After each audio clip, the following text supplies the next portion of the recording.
And Gary mentioned the first paper that I wrote on this. I was interested in looking at some of these new cases, especially the Nimitz encounter. And I found it fascinating that,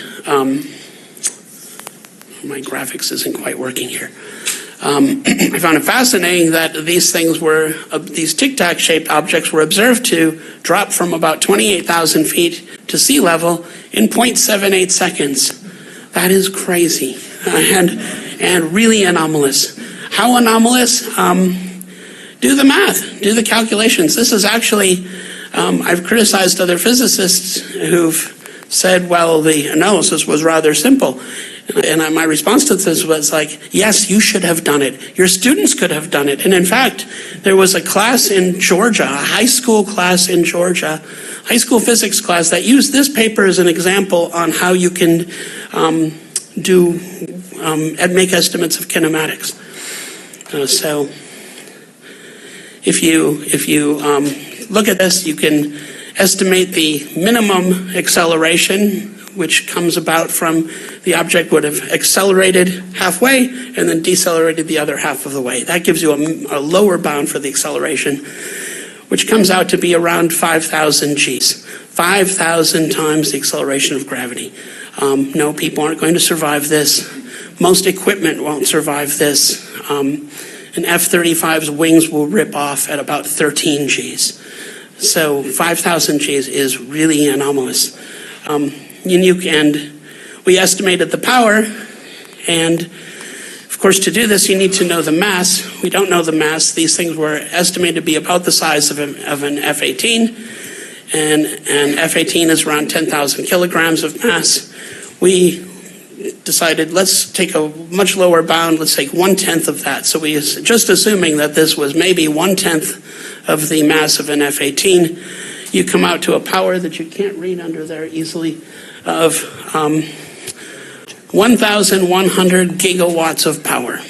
This is more than 10 times the total nuclear power output of the United States. Let that sink in for a minute.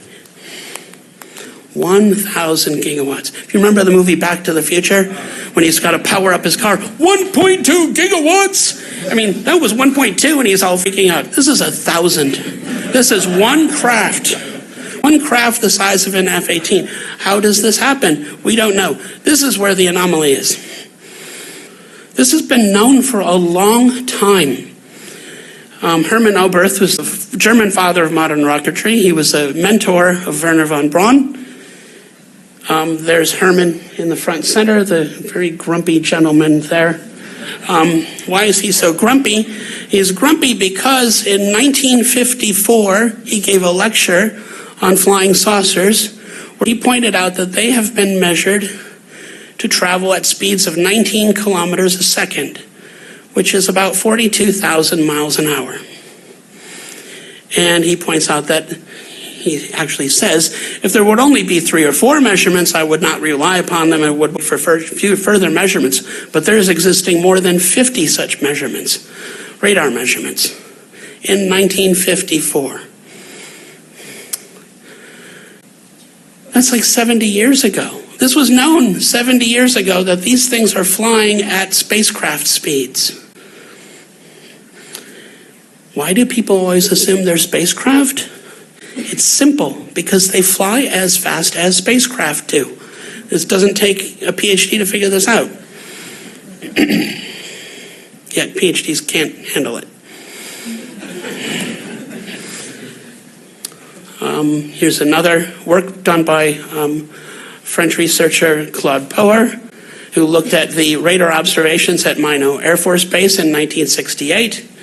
Really interesting encounter there where the a plane actually banked and flew over the UFO, which was egg-shaped and looked like molten lava. The accelerations were measured to be 209 Gs with a top speed of about 9,000 miles an hour. And JAL Airlines flew across Anchorage, Alaska in 1986, followed by a large UFO that the pilot estimated to be 3 times the size of a 747. How wrong can you be with that estimate Okay, let's say you're off by 20%, which would be a pretty big error. This thing's the size of an aircraft carrier. He said when it came in front of the plane, he couldn't see out of the windscreen. You're not that wrong at this point. You can't just disbelieve the observers. But there exists radar data. When I summarized it, I analyzed the summary of the data. Dr. Kumbi, who was at the Niels Bohr Institute, did a much better job. He actually recovered the radar data set, and he analyzed 11 jumps made by this aircraft-sized object and found that 3 of those jumps, the craft had accelerations of 9,000 Gs or more, with a top speed of 269,000 miles an hour. Through the air, no sonic booms. Don't ask me how, but this is the anomaly. 269,000 miles an hour. You can get to the moon in less than 50 minutes. Why do we think these things might be spacecraft? Because they move much faster than our spacecraft do. This should be worrisome.